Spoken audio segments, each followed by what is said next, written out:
Hello, everyone. Hello everyone. Welcome back to Aram Mental Wellness Podcast Inside the Therapy Room. Thank you for staying with us. If you remember, last time हमने बात की थी कि कौन से mental health illnesses या disorders के लिए थेरेपी लेना या मेंटल हेल्थ कंसल्टेशन लेना मस्ट है. For example depression, anxiety, mania, schizophrenia, substance use वगैरह वगैरह.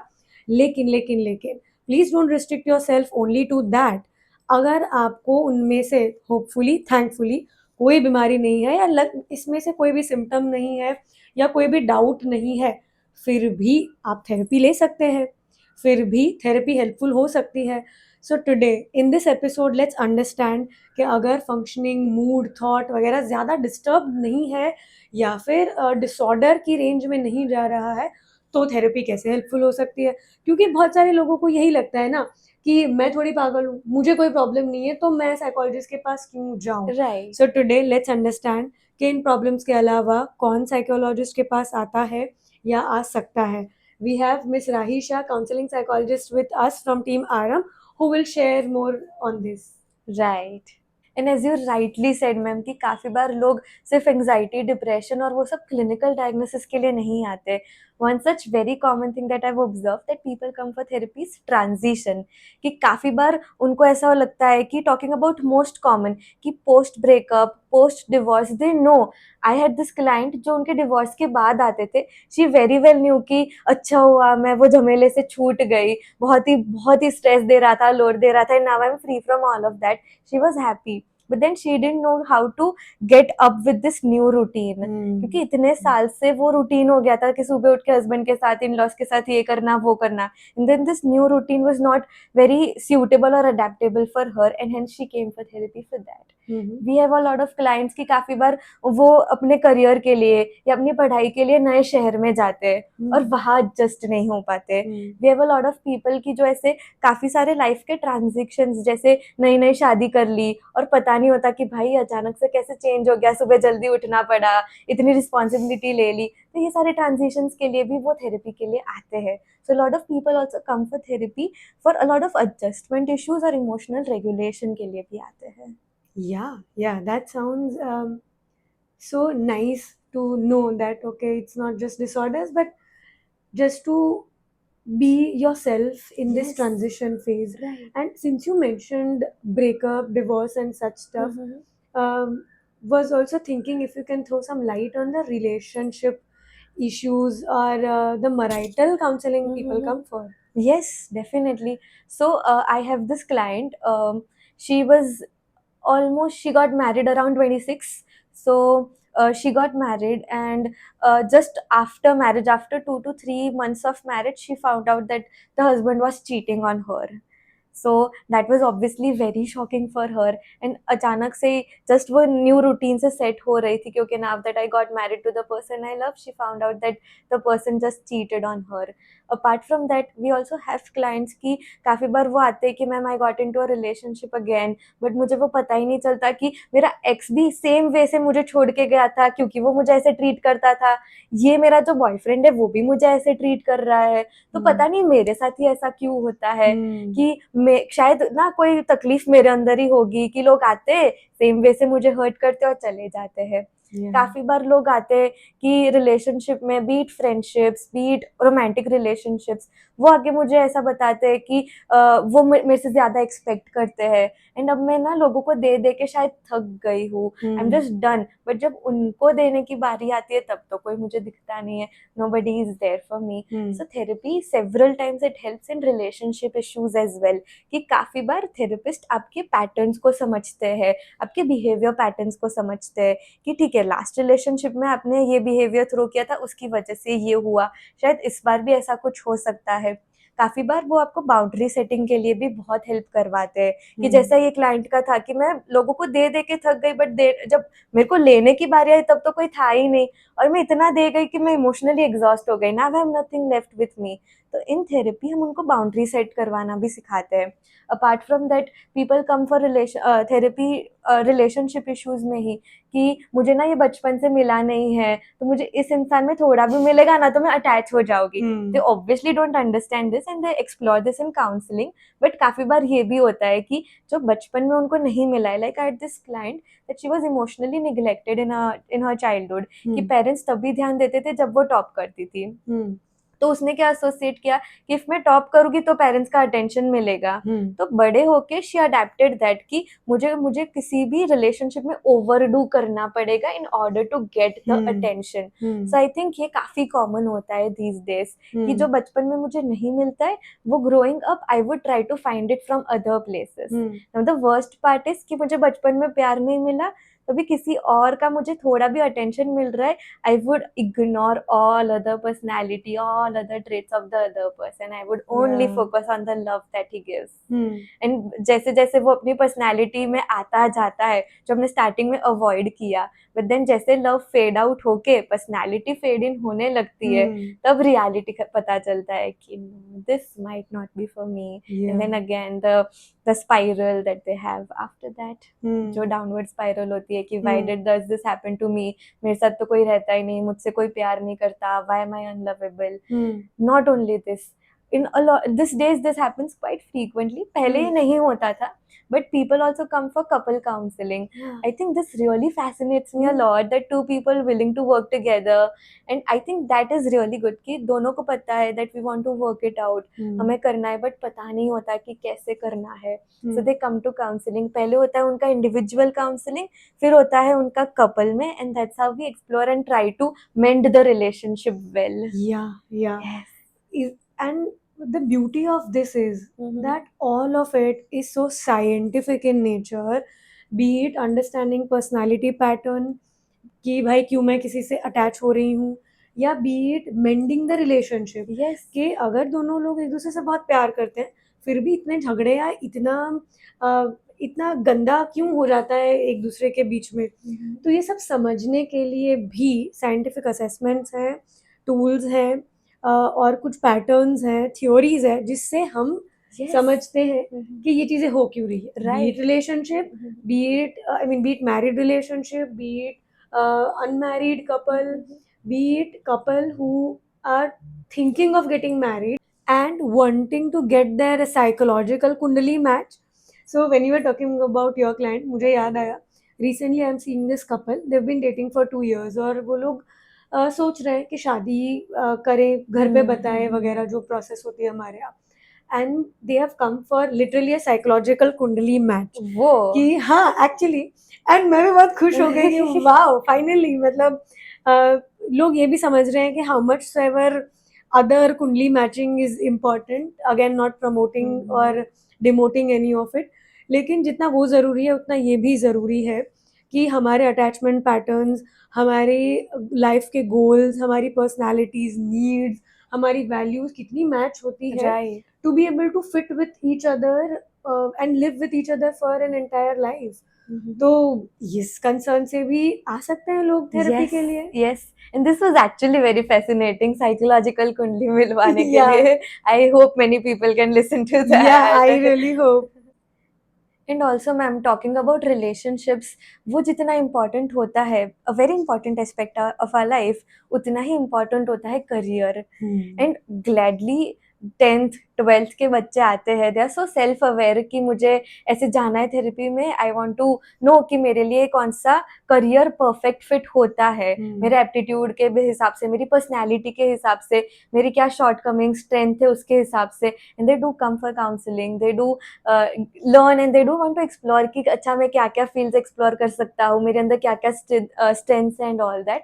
नॉट जस्ट दैट, काफी बार लोग ये, आई हैव दिस क्लाइंट जो आए थे almost 10 after 10 years of his experience, he was working कोई कॉर्पोरेट सेटअप में थे and he wanted a career shift. He came for counselling for that कि मुझे 10 years के बाद बताओ कि अभी मेरे लिए क्या परफेक्ट सूट रहेगा, because I want to have this transition, I am just super done with this career and I want to explore more. तो आप बताओ मेरी पर्सनैलिटी के हिसाब से क्या अच्छा रहेगा मेरे लिए। या एग्जैक्टली, क्योंकि टेक्निकली देखें तो हम दिन के 8 से 9 घंटे हमारे काम पे बिताते हैं। आराम से। तो अगर आपको वो पसंद नहीं है, और आई वोंट से पसंद नहीं है, बट एक बेस्ट फिट बिठाने के लिए कि राइट। मेरी personality, aptitude, as you rightly said, के हिसाब से परफेक्ट मैच कौन सी करियर है, अगर वो परफेक्ट मैच बैठ गया तो बहुत अच्छी बात है ना। इंसान कितना खुश रहेगा, कितना एग्जैक्टली। सेटिस्फाइड रहेगा अपने उन 8-9 घंटों के इन्वेस्टमेंट Yes, से। yes. And I do see people texting us after that ki, oh, thank you for making me choose this career. I'm super happy. I Yeah. am touching skies with that. I was so glad that I reached out to you and all that. So हाँ, yes, we do get good exactly. feedbacks after that. And we do get exact opposite as well. So for example, जो लोग career में frustrated है, sometimes people come to us only for stress, Yes. In the sense कि मतलब अगर कोई disorder नहीं है, लेकिन फील करते हैं करियर पसंद भी है और ठीक ठाक कर भी लेते हैं, फिर भी वो जो ऑफिस के 8-9 घंटे हैं उसके बाद इतना स्ट्रेस होता है। Right. कई बार नेचर ऑफ वर्क भी तो ऐसे होता है ना, पीपल लाइक सीनियर मैनेजर्स जिनके नीचे 50 एम्प्लॉई है, एम्प्लॉय को डांटना भी है, काम भी चेक करना है, घर जाके भी कभी कभी करना पड़ता है, lot of things are there. तो वहाँ पे भी हमारा रोल होता है in terms of teaching what all stress management techniques one can apply in everyday life. Yes. And that too, like literally, not that sitting somewhere for an hour and doing meditation, no, not necessarily. पर आप अपने work place पे या अपने work stress के हिसाब से क्या टूल्स टेक्निक्स यूज कर सकते हो, वो भी तो हम काउंसलिंग में बताते हैं Yes, ना। exactly. And talking about stress, it reminds me that again, a lot of people say कि Gen Z में बहुत common topic है, but that's not true. बहुत common होता है comparison, FOMO, and other such things कि मैं बहुत ऐसे छोटी छोटी बात पे टेंशन लेने लगती हूँ, या many more things like that. So people also come to therapy for that. कि मैंने मेरी फ्रेंड सर्कल में देखा कि इसका सबका बॉयफ्रेंड है, इसकी भी गर्लफ्रेंड है, सबका, बट मेरा क्यों नहीं है। मैं सबकी सोशल लाइफ देखती हूँ, ऐसे इंस्टाग्राम पे एकदम पॉलिश्ड लाइफ देखती हूँ, मेरी लाइफ ऐसी क्यों नहीं है, maybe something is wrong with me, maybe this, maybe that. So with a lot of self doubt, not to that extent कि वो क्लिनिकली डायग्नाइज कर सके, बट ऐसे जो कॉमन लाइफ स्ट्रेसर्स जो होते, people also come to therapy for that. Yeah and that is so good, so good. Gen Z की आप कितनी भी बुराई कर लो, मैं एक चीज से तो जेनजी से बहुत खुश हूँ, they are the ones starting therapy early. Yes. And Yes. Coming for such counseling type of basic concerns, जो जितना शुरू में ही ठीक हो जाए उतना बेटर है। Yes, and being a Gen Z myself, I'm so proud that we brought mental health and all those topics on table at least. Yeah, Yes. I agree. It seems that the culture is such, मतलब unfortunately ऐसा develop हो रहा है क्योंकि internet पे सब कुछ available है, शॉपिंग साइट भी कोई खोलो तो आपको यही बता रहा है कि ये वो वाली एक्ट्रेस जैसा आप भी बन जाओ, ये पहन के हैव अ सेलिब्रिटी ग्लो, और मतलब इतना कुछ आ रहा है ना कि फलाने क्रिकेटर ने यहाँ पे वड़ा पाव खाया तो आप भी वहीं पे खाओ। तो जितना कंटेंट और जितनी चीज़ें एक्सेसिबल है, उस चक्कर में आप कितना भी कोशिश करो, ये स्ट्रेस और ओवर थिंकिंग और ultimately some form of self dissatisfaction, self doubt, वो मुझे लगता है आ ही जाता है। Yes. एंड इसमें exactly how exactly you portrayed it, इसमें सबसे ज्यादा होता है body image issues, body dysmorphia, कि यार मेरे यहाँ पे तो मैं कितना बल्की लग रही हूँ, look how fat I am, कि यार मैं कैसी हूँ, मैं कितनी पतली हूँ, यार मेरे पे तो कोई कपड़े अच्छे लग नहीं रहे, अरे नहीं नहीं, I don't want to look in mirror, maybe I look very ugly. And the worst part कि एक दो पिंपल आ जाए, look I so bad, I look so bad, और कितनी गंदी लग रही हूँ मैं। एंड देन इसको राइज देता है पीपल प्लीजिंग टेंडेंसीज, कि just because I look bulky and all that, और आप मुझे भाव दे रहे हो तो मैं ज्यादा आपको प्लीज करने लगूंगी, just because I want to hide, और एक शैडो बना देना है मुझे कि नहीं नहीं, आई शुडंट लुक अगली, आई स्टार्ट इम्प्रेसिंग यू, कि मेरे अच्छे अच्छे वर्ड्स से या तो ऐसे सेफ्टी बिहेवियर्स को अडेप्ट करके आई स्टार्ट इम्प्रेसिंग यू और anyone around in the room, because I want to hide that कि okay I am looking ugly but I should at least look smart. So that gives rise to people pleasing tendencies. Exactly, that may and वही ना, people pleasing वगैरह कभी कभी उस extreme तक हो जाता है, फिर भी लोगों को समझ नहीं आता कि ये एक बड़ा प्रॉब्लम है। और मुझे डर कहाँ पे लग रहा है पता है राही, इट्स नॉट जस्ट टीनेजर्स और अडल्ट्स। टीनेजर्स में कुछ कुछ सालों तक ये होना नॉर्मल है कि आप Right. अपने बॉडी को लेकर कॉन्शियस हो, आपको उसके सामने अच्छा दिखना है वगैरह, इट इज़ नॉर्मल। Mhm. लेकिन प्रॉब्लम ये हो रही है कि ये इश्यूज और rather all the issues that we talked about, वो सिर्फ टीनेजर्स या अडल्ट्स में नहीं, बच्चों में भी देखने को आते हैं। Right, Right. right. So I'm very glad these days there are a lot of parents coming to us not with a label or a disorder with their child. Mhm. जरूरी नहीं है कि बच्चे को कोई लर्निंग डिसेबिलिटी है या फिर कोई इंटेलेक्चुअल डिसेबिलिटी या ADHD या ऑटिज्म है, कुछ भी नहीं है मान लो, फिर भी पेरेंट्स आते हैं, कुछ अवेयर पेरेंट्स, ये समझने के लिए कि मेरा बच्चा फ़ोन के बिना खाता ही नहीं है, मैम आप बताओ क्या कर सकते हैं। True. या फिर ये भी कि हम दोनों वर्किंग पेरेंट्स हैं, तो can you give me some tips to make sure कि मेरा और मेरे बच्चे का अटैचमेंट हेल्दी रहे। Oh, तो आई मीन अगेन ऑब्वियसली बच्चों के जो क्लिनिकल कंसर्न्स है ADHD ऑटिज्म, उसके लिए तो अगेन साइकोलॉजिकल कंसल्टेशन लेना ही चाहिए। लेकिन otherwise parenting as a art और एज अ साइंस समझने के लिए भी पेरेंट्स आते हैं wow. कि बस let me know how can I be a better parent. क्योंकि मेरी पेरेंटिंग में बहुत डोमिनेशन था, मुझे तो बहुत मारा गया था, तो मैं नहीं चाहती कि मैं मेरी ही डिसफंक्शनल पैटर्न को कैरी फॉरवर्ड करूं मेरे बच्चे पे। I want to break that cycle and hence teach me how do I do that. तो इस चीज के लिए भी काउंसलिंग ले ही Right. सकते हो, जहाँ पे ना पेरेंट्स को कोई मेंटल डिसऑर्डर है ना बच्चे को, Mhm. Just to let's say be on a safer side और make things even better, Yes. Counselling ले सकते हैं। Wow, that's really beautiful. And ma'am, since you talked about parents being aware, I would like to share a case. So, I had a client who was 14 years old and he lost his father few months back in a very tragic car accident. तो उनकी mummy ही उनको लेके आई थी therapy में and उनको बताया कि okay this has just been 15 days since his father's demise and I know that he'll be grieving through a lot because of this, because it was just tragic and we just couldn't process that, and thus I brought him here to you.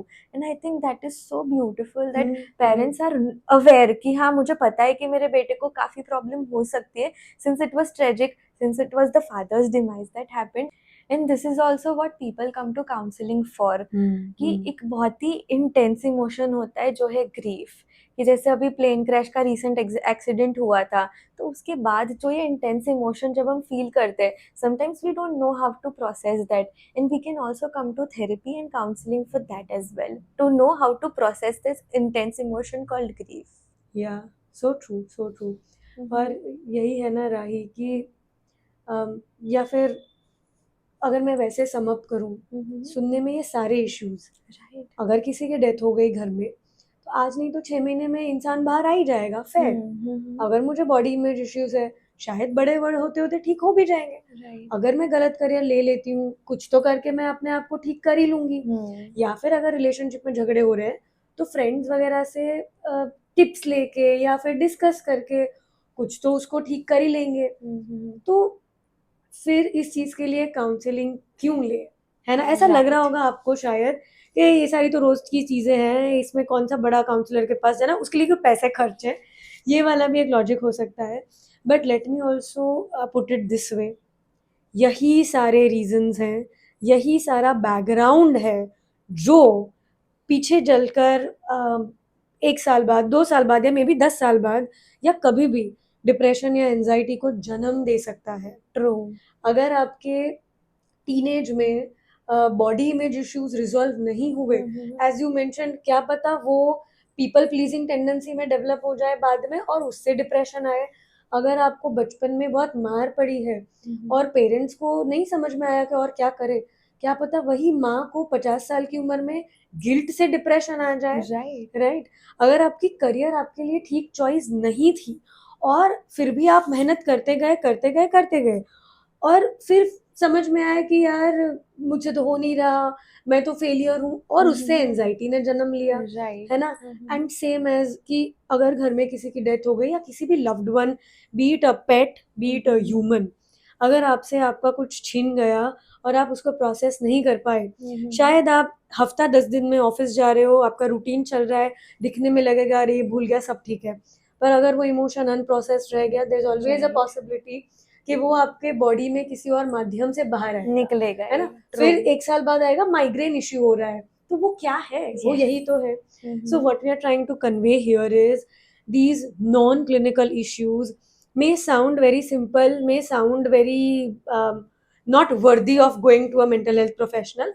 And ठीक है, मैं ये नहीं कह रही हूँ हर issue लेकर चले आओ साइकेट्रिस्ट या साइकोलॉजिस्ट के पास, लेकिन प्लीज रिमेंबर ये इश्यूज जब लंबे टाइम तक परसिस्ट कर रहे हैं, आपके लाइफ के अलग अलग डोमेन में रिफ्लेक्ट कर रहे हैं, तो मतलब ऐसा मैं चाहती नहीं हूँ, बट आई नो कि वो कभी ना कभी, beat in 1 week, 1 month, 2 months, 6 months, 1 year, 5 years, 10 years, what ever, when ever, वो रिफ्लेक्ट कर सकते हैं आपके मेंटल हेल्थ में बाद में. तो डेफिनेटली. वेट क्यों करनी है ना. इट इज लाइक हम लोग आजकल जिम जाना क्यों शुरू किया है.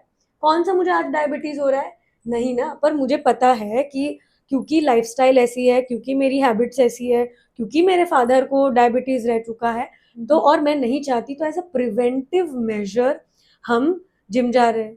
तो why can't we go to therapy as a preventive measure. Why not. है ना, क्योंकि कुछ रिस्क फैक्टर फिक्स होते हैं, वो भी हम आपको बता दें. मान लो आपको इसमें से भी कुछ नहीं है, पर अगर आप के फैमिली में बचपन से आपने बहुत झगड़े देखे हैं, तो just as a safer side it is better to get it checked from a psychologist कि भाई Right. मेरी रिलेशनशिप पैटर्न ठीक है ना, ये मैं किसी पे डिस्प्लेस तो नहीं कर रहा हूँ, ये Yes. वाली चीजें. या फिर आपने लाइफ में बहुत फेलियर्स देखे हैं, तो भले ही आप में अभी बहुत मोटिवेशन है विच इज वेरी गुड, पर एक बार एक मशवरा कर लो कि भाई मैं ठीक चल रहा हूँ ना, मतलब कुछ वर्दी डिस्कसिंग तो नहीं है ना. नहीं है ना, साइकोलॉजिस्ट आपको true. पकड़ के नहीं रखेंगे. अगर लगेगा कि ये नॉन क्लिनिकल इश्यू है, मान लो अगर लगता है इश्यू है ही नहीं, तो वापस भेज देंगे 1-2 सेशन में. अगर लग रहा है कि सिंपल नॉन क्लिनिकल इशू है, तो 4-5 सेशन में उसको लेकर आपको टिप्स टेक्निक्स Right. बताएंगे और फिर आपको बाय बाय कर देंगे. है ना. तो इन सब चीज़ों के लिए थेरेपी लेना उतना ही इम्पोर्टेंट है जितना डिसऑर्डर हो जाने के बाद लेना इम्पोर्टेंट है. Yes. Right. Right. And there is a very beautiful saying in Gujarati के पानी पहला पाड़ बांधी levy. I Yes. think this pretty much says Exactly. it all. Us both being Gujaratis, this is how we explain it to Yes. patients as well, that please पानी पहला पाड़ बांधो. Don't wait for Right. things Things to get worse हाँ, and things then to come get up that worse. okay अब मेरे को treat करो. हाँ, और क्योंकि फिर वही आके बोलेंगे अरे जल्दी ट्रीट करो भाई, हाँ. आप 20 साल का ट्रॉमा लेके आ रहे हो, and then you are expecting मैं 2 सेशन में Yes. ठीक करूं. True. तो True. अगर आप True. चाहते हो कि आपके कम पैसे खर्च हो, आपका जल्दी ट्रीटमेंट हो जाए, तो डिसऑर्डर होने से पहले ये सारी अगर नॉन क्लिनिकल इश्यूज आप फेस करते हो, उसी टाइम पे आप काउंसलिंग ले सकते हैं. Yes. So today we discussed about the non clinical concerns, जिसके लिए भी लोग हमारे पास आते हैं, और आप या आपके लव्ड वंस भी आ सकते हैं. पर आई एम श्योर आई अब इन लोगों को ये कंफ्यूजन हो रहा होगा ना, ये क्यूरियोसिटी हो रही होगी कि थेरेपी में होता क्या है. Right. मान लो आ गए, मान लो ये पॉडकास्ट देख के या वीडियो देख के आपको मन किया कि नहीं यार जरूरत है, चलता हूँ या चलती हूँ, लेकिन फिर होगा क्या, करेंगे क्या मेरे साथ. So to know more about that what actually happens inside the therapy room, what does happen between a client and a therapist, stay tuned. We will be covering that in the next episode. Yes. If you like what we are discussing, if you relate to any of it, please like our content, share it with your loved ones, and subscribe to our channels. Thank you. See you. Bye.